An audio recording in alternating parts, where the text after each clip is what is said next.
This is how much your political overlords, the people that you chose, those are you that chose to vote for the federal Liberal Party under the pretense of them legalizing marijuana. Well, like I've said in past videos and prior articles and prior comments and many different occasions on many different platforms, bringing government into the fold as far as anything that you want to promote in society is always a really, really, really dumb idea and a bad decision on your part. This is out of Huffington Post Politics Canada, the blog from Dana Larson, Director, Sensible BC Campaign for Marijuana Reform, Vancouver's Medical Cannabis Dispensary. Headline: Canada's justice system is crumbling as cannabis raids continue. This was just published on March 13th, 2017, and updated again on the 16th, or re-aired or reposted on the 16th. Canada's justice system is in the midst of a major crisis. Many hundreds of important cases across Canada have been dropped due to a lack of court resources. These include some very serious crimes. In Ontario, 6,500 cases in provincial court could soon be dropped due to delays, including 38 for homicide or attempted murder. In one terrible case last year, a man named Kenneth Williamson was convicted of raping a minor over 100 times. But because of lengthy delays in taking his court case to trial, his conviction was overturned. So, even on that pretense, because I don't know the facts of the story, raping of a minor, I mean, that could literally be in Canada if you're like, 18 years old and have sex with a girl that's 15, let's say. That could be construed under this. So I'm not going to try to suggest that that's the kind of crime that they're trying to present in the story. But once again, let's just move on. Late last year, two men had charges of first-degree murder dropped because of long delays in getting to trial. In unrelated cases, alleged killer Lance Reagan and Adam Picard both walked free from murder charges. Reagan was accused of murdering a fellow inmate, while Picard was accused of shooting a man to death during a robbery. Cannabis cases clogging courts.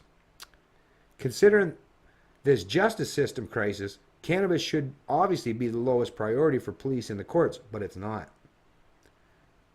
Not only are police launching more raids against dispensaries than ever before, but ridiculous charges for small-scale cannabis crimes are continuing from coast to coast. So, and we all see this.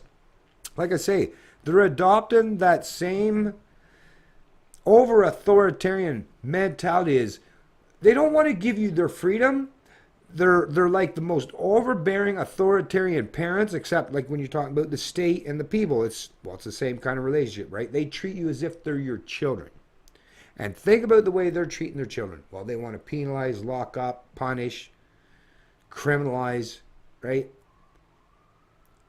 Major financial punitive actions, which means you got to be a slave to the courts, to the government, for a certain indefinite period of time to pay off those fines. So modern day forced subjugation and slavery. But these are all the methods and means they're using to squish and quash the natural cannabis market that has flourished and been alive but flying under the radar for the most part in Canada since I've been alive. And I've been alive for 46 years, but it's always flourished. It's always been an existing infrastructure, but it's what was always construed as the black or gray market, right? Once you try to bring that out and shine a light on it, right? Let the pretense of government be the entity that mandates and controls it. Yeah, well, look what's happening. Look what's happening. You've caused more harm, more hardships, more detriment, not just economic, but social detriments to the population at large by bringing government into the fold. And once again, what government's going to do is tax it. So you're even going to make the kind of things that you consume now, right?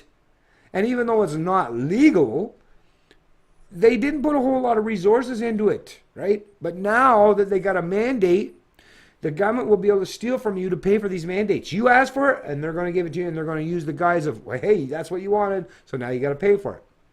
Like I said, it was a really, really fucking dumb idea. And now we're seeing constantly where they're penalizing, punishing people for smoking a plant, consuming, growing, cultivating plant that is supposed to be legalized just within a very few short months. So why would you want to cause, think about the kind of hardships. Don't just listen to these words that even what I'm saying or what's put forth these mean. Think about what that translates into the real world. Think about a real person that's being ripped out of their house or their family or their kids have to watch them be arrested, right? Because you got to take all that, the whole, you got to allow and encompass the entirety of what that means. Just don't think with this fucking stupid tunnel vision.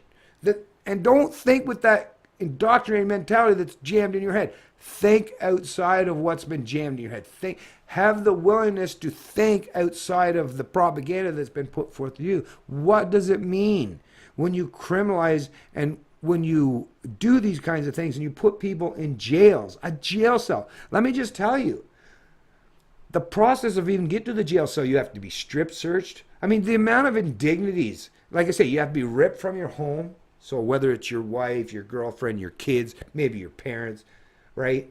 Maybe elderly grandparents, or maybe you're living with a friend that needs your help, or there's so many unknowable circumstances and ramifications that result of this kind of punitive actions and measures towards people that most people don't know how to think to encompass them when they're listening to these stories, because they've been programmed to think, well, the government's right, we have to obey and yield to their edicts. Well, I'm telling you, their edicts are causing more harm. They're not helping people. Well, they're helping some people, but the people they're helping are corporate lobbyists, right? These major corporate grow-ups that are seeing their stocks increasing. The ones that lobbied government. Your mom and pops, the people that put in all the hard work and effort are the ones that are having their lives and their situations, their stores, all the businesses, all that stuff they've invested, all the things they've learned over the many years that they've done. Those are the people that are being greatly affected and dramatically harmed as a result of this pretense of bringing government into the fray of legalization of marijuana in Canada. I said even back in the day, of course we should all, I mean, it's just a matter, of course, legal is such a stupid word. Of course we should be allowed, right? There should be anyone that has any pretense of authority to prevent someone from consuming, growing, cultivating, or distributing a plant on a voluntarily basis. Not forcing on anyone. Everything's done voluntarily. So, yeah. I mean, I feel bad for people. And I've known them in my life. I've known people that have been charged and punished and had punitive measures put against them for just such a, what they consider a crime, but it's not a crime. It's a crime by political edict, but it's not a crime by natural or common law or common sense or logic. You're harming people for no reason. And a lot of these people are self-medicating. So you're even harming people that are victims and just trying to deal with their own mental anguish and pains and hardships in their life. It's a terrible way to try to ever do things. I hope a lot of the younger Canadians, especially the millennial people, the ones that are from my children's cohort and their age range. My kids are much smarter because they had me in their life. But I hope you all realize that, yes, never, ever, ever, ever turn to central planners or control freaks as a means to an end. It'll always backfire and bite you in the ass if you do. It's Canadian Libertarian. I love liberty.